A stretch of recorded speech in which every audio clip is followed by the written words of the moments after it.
Okay, Math 9.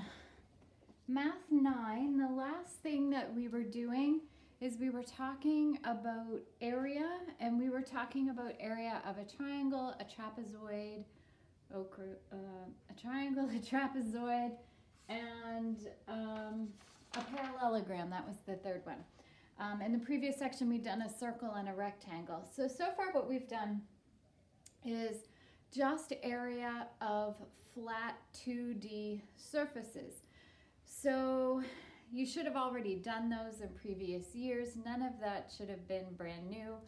I haven't heard anybody saying that they've had problems with the homework. It was due end of day Monday, so this is now Tuesday. So surface area, we are now going to talk about surface area and volume when we have a 3D object, and we're going to talk about different shaped 3D objects. Just so you're aware, we're probably a little less than halfway through this chapter. It will be after Easter weekend that we will be coming towards the end of this chapter, okay? So just so you kind of know where we're headed. So we're actually in section 7.3. And we're going to talk about the difference between surface area and volume. And again, you probably should already have done this in a previous year, but we'll probably go just a little bit further with it than you have in other years. So we're going to talk about two types of prisms. We're going to talk about a rectangular prism, and we're going to talk about a triangular prism. The one that people generally struggle with is the triangular prism. Usually the rectangular prism is not too bad. So a rectangular prism is really what you think of just as a box. I went to my kitchen and I grabbed a box out of my pantry that just happens to be salt. All right? So when we talk about surface area, what we're talking about is the area of each of the sides all added together. The way I describe it is if I was going to wrap this as a gift for you. Salt is actually a traditional housewarming gift. It's supposed to ward off evil spirits or something. So if you were to wrap this up for a gift, you would need to cover all of the sides with wrapping paper. That is surface area. How much wrapping paper would I need? In terms of real life, what you'll run into when you're like a grown-up and stuff, when you want to paint the walls of your house and you need to know how much paint do you have to go and buy.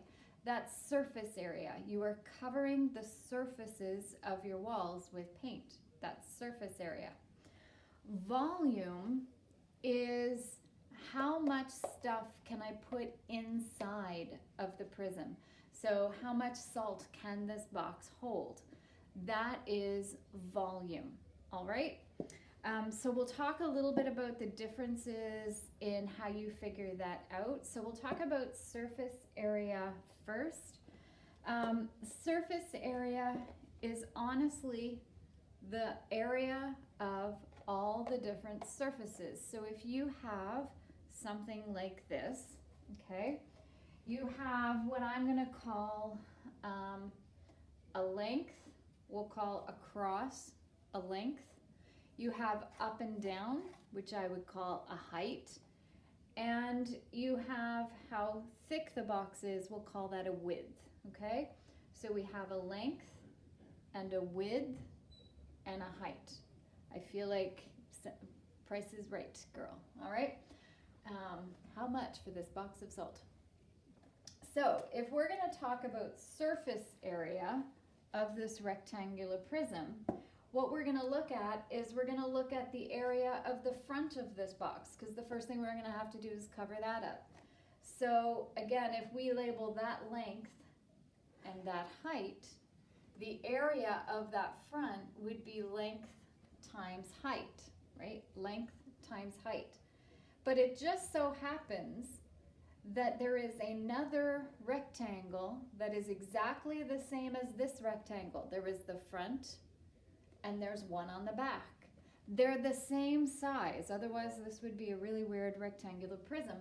So if I just multiply this by 2, that's to represent the 2 rectangles that I would do length times height with. So that would be the front and the back. Plus, we also have the side here, and I said this is really a width. That's what we're going to call the width, and it doesn't really matter what you label them. I could have called this width and this length. It doesn't matter. So if we call that width and that height, to find the area of this end would be width multiplied by height. But again, there's one on this side, but there's another one that looks just like it on this side. So I'm going to multiply it by 2. So those are the 2 ends of the box, right? That's like the left side and the right side of the box if I'm holding it this way. And then we have the top of the box and the bottom of the box. Those are also the same. But again, I had called this length and this width. So the area is length times width. And again, there are 2 of them because there is the top and there is the bottom. And what I would do is I would find the area for each of those, add them together, and what I get is I get the surface area, all right? So that is for a rectangular prism. Rectangular prism. Okay? Now, a triangular prism. We don't see those as much in real life. If you think about in old cartoons, the tents that little Boy Scouts would sleep in, they're like triangular shape. That's a triangular prism. Sometimes if you buy a single piece of pizza, especially in the airport, and you buy it to go, they'll actually put it in a triangular box. That's a triangular prism. So I searched all over my house to find a triangular prism, and there's just not that many of them hanging around your house. So I found one that's almost a triangular prism. This is actually just one of my portable speakers. And so this is a triangular prism because if this came to a peak, it doesn't, but let's pretend it does. That would be a triangle, and that end would be a triangle. And if it came to a peak, there wouldn't be this flat on the top. It would just come to a peak, so forget about the top, okay? There is a rectangle on this side, there's a rectangle on this side, and the bottom is a rectangle. Now, what you have to think about when you're talking about a triangular prism, when we talk about the base of a triangular prism, if we talk about the base of a rectangular prism, the base or the bottom is just a rectangle. When you're talking about a triangular prism, the bottom is actually considered to be the triangle. This would actually be how the triangular prism should sit. Okay, so that the bottom is a triangle, the top is a triangle, and then there are 1, 2, 3 rectangles. There would not be a rectangle here because this triangle would come to a point. All right? I can't draw those, which is why I need visual aids. So this is my visual aids for triangular prism. So when I have a triangular prism and I want to find the surface area, triangular prism, and I want to find the surface area, I'm going to find the area of this triangle. Remember that area of a triangle is half the base times the height, how tall it is. And remember that the height is not the slanted side. The height is straight up and down from the peak straight down to the bottom. So you have half the base times the height, or some people think of it as base times height divided by 2. I don't care which way you think about it, it's the same thing. But there are 2 triangles. There's one here, which would be the bottom, And there's one here, which would be the top. So I'm going to multiply it by 2 because this is the bottom and the top. There are 2 of them. Now some of you will go, can I just cancel out those 2's? The answer is yes, you can. If you don't know what I'm talking about, if that just confused you, don't worry about it. Just leave it like that. It's fine. So that's the bottom and the top. Now, the rectangles, there are 3 of them. 2 of them are going to be the same because if you have a triangle, this side and this side have to be the same, okay? And remember, it's like this.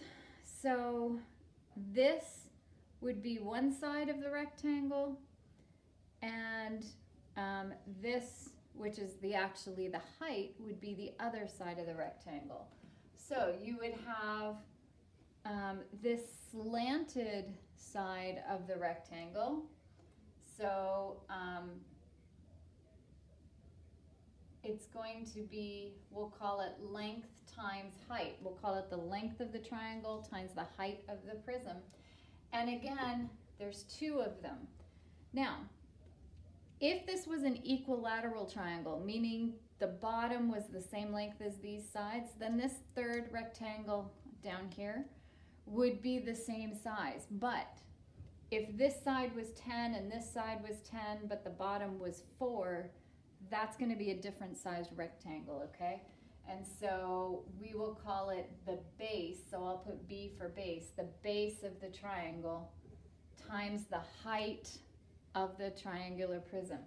Now, this height and this height are 2 different things. This is the height of the little triangle here.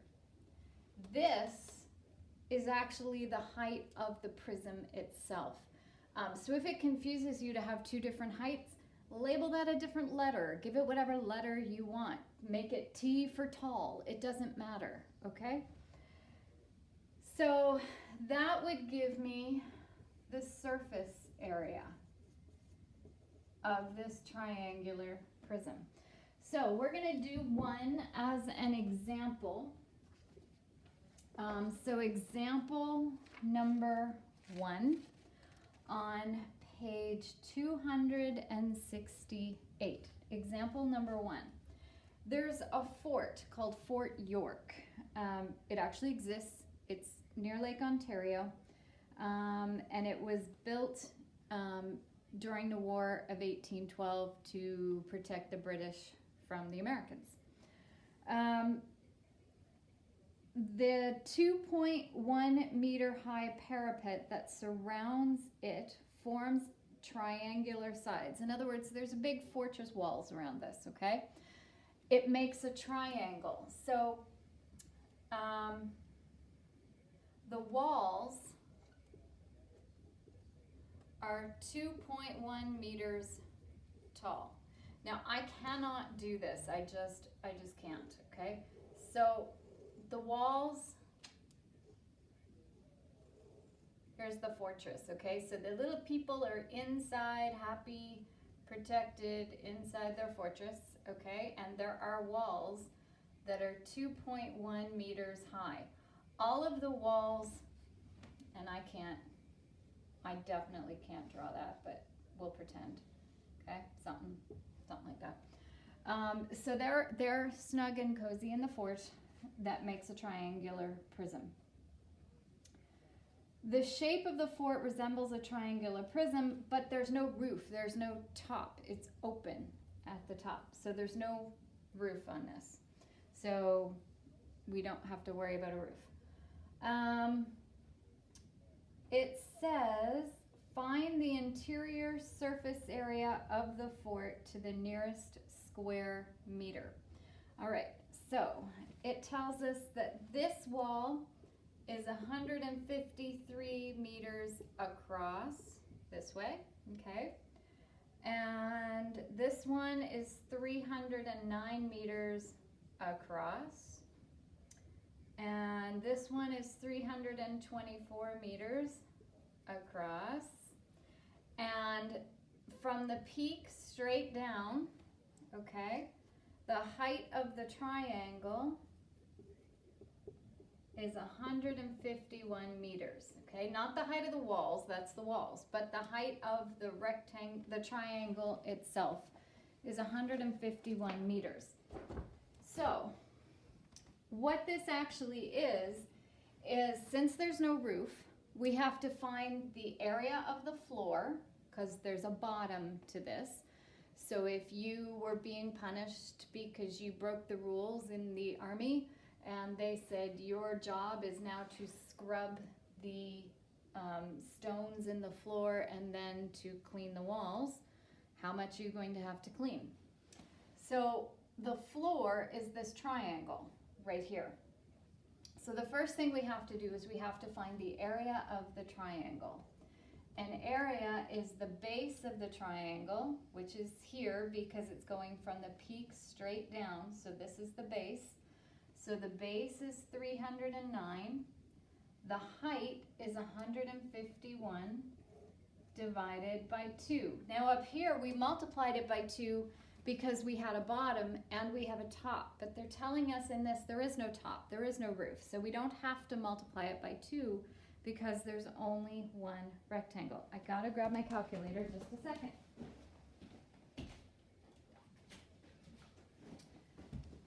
So if I do 309 times 151 and I divide it by 2, I get 2339.5. Now that is just the area of the floor. Now we have to talk about the walls. So this is, we'll label this. This is the floor, right?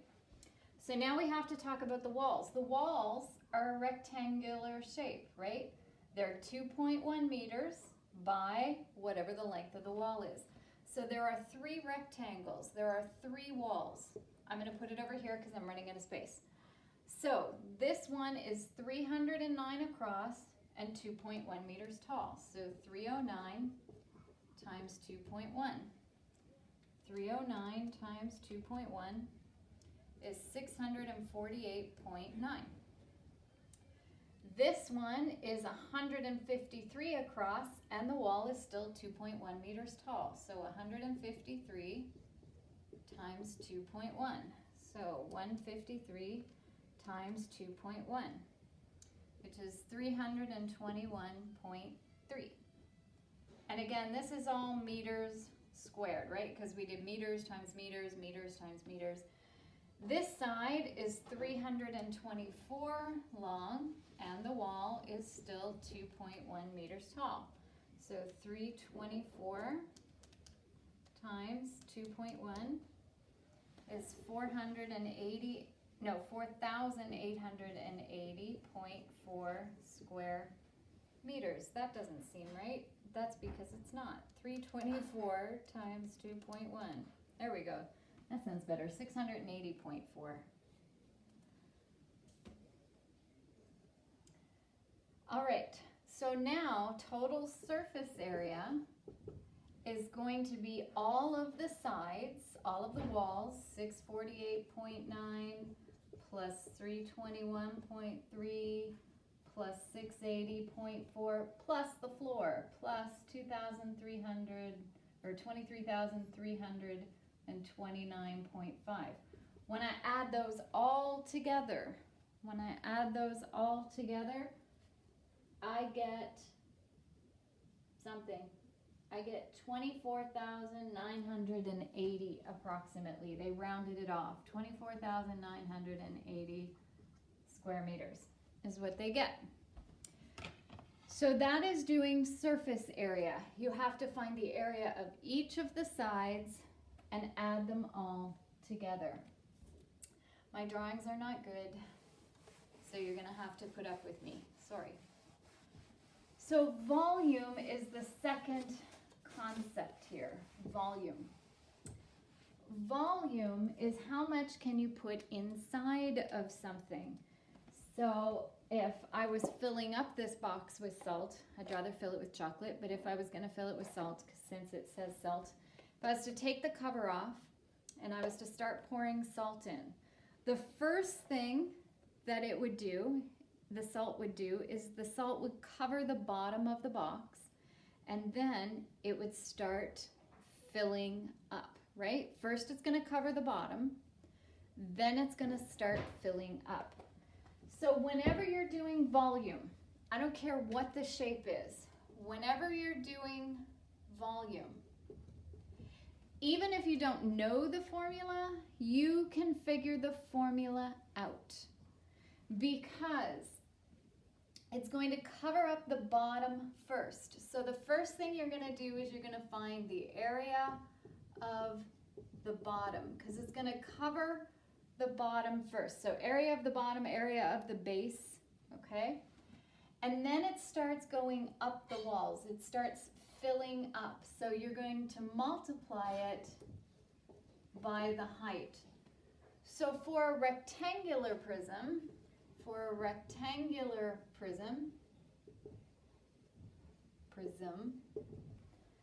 the bottom is really just a rectangle. The bottom is really just length times width, right? Length times width. And then we multiply it by how tall it is. So we multiply it by the height. So for a rectangular prism, finding the volume is actually really easy. You just do length times width times height.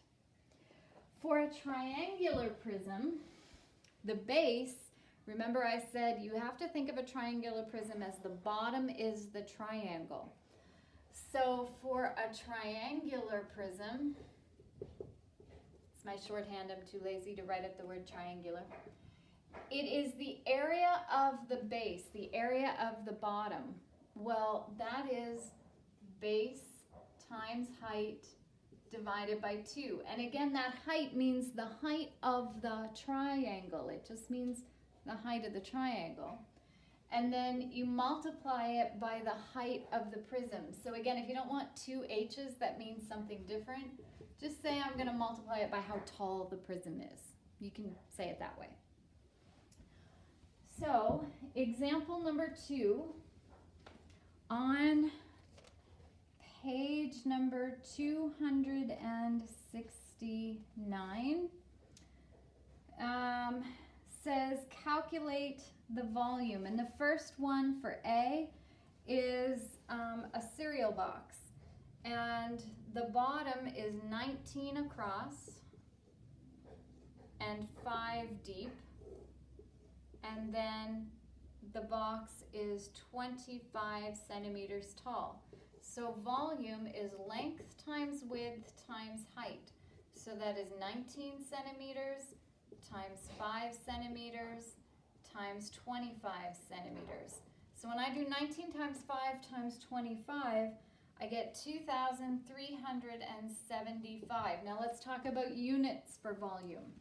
Centimeters times centimeters times centimeters. That is centimeters 3 times, so it is centimeters cubed. Volume is what's called a cubic measurement. So then they have a wedge of cheese for part B, and they have that is perpendicular. They have this across here. Again, I'm not, oh, sorry guys. So they tell you this is 10 centimeters. This is 10 centimeters. And the wedge of cheese is not very thick. It's only 2 centimeters thick. So the bottom is a triangle. So if I'm figuring out the volume, it's area of the triangle. So the base of the triangle is 10 centimeters. And because it's a perpendicular, it's right angles, the height of the triangle is 10 centimeters. So base times height divided by 2. Then we multiply it by how tall is the prism itself. Well, the prism itself is only 2 centimeters tall. So when I multiply that all out, 10 times 10 is 100, divided by 2 is 50, times 2 is 100. And again, that was centimeters and centimeters and centimeters. So that is 100 cubic centimeters of cheese. Sounds like a lot of cheese. All right.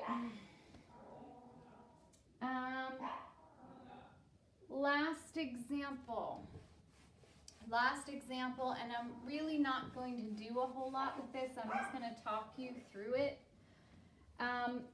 In example number 3, there's no way that that's coming out. There's no way. So they have